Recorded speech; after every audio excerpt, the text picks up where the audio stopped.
this is Ryan, the Disruptarian, from Disruptarian.com. It's 6th of June, 2024. So, in my life, my personal life, I got thinking about gaming, video gaming. And I have two friends right now in my life that have a spouse or a significant other that spends a lot of their time gaming, not a lot of their time working, and it causes problems for their situation.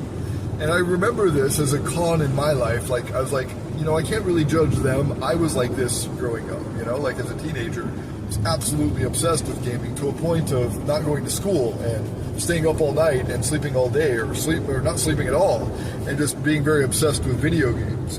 And I know it's an unhealthy thing. It's not something I want to do in my life now. And, I'm not nearly as productive if I'm obsessed with video games. Because for me, and this is something that I remember as a youth, but for me, like, doing good isn't ever good enough. Like, I always have to one-up my own self. Like, even if I'm good and even better than what my other peers or friends or family can do in a video game. And I've got some pretty competitive family members who play video games and are good at them. But if I'm able to do better than them, and, that would possibly be satisfying for most people. For me, like, I'm not even worried about that. Like, if my score is 1,000,000 one day, 1,000,000 points one day, I want to double that the next day, or at least get a lot better. I'm not satisfied if I'm getting less than 1,000,000 points, or in a pinball game or whatever, you know what I mean? So I'm always challenging myself to be better than myself. So it's not really a competition with other humans. Gaming usually, unless you're playing one of these multiplayer games, but I would say in the games that I've played, especially in my youth, it's a, single person game or single person play.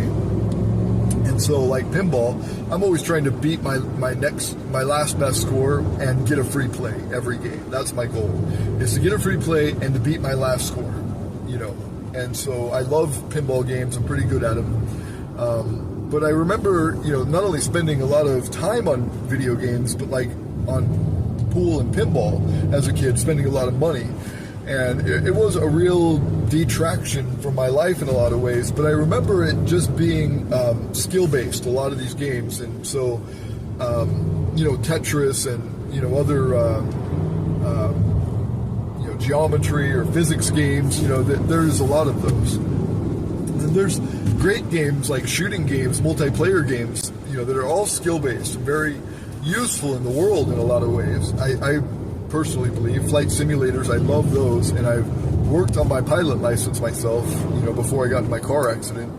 So I, did flight simulators most of my childhood and then took that to real life, and it was good for me. I'm very comfortable in an airplane.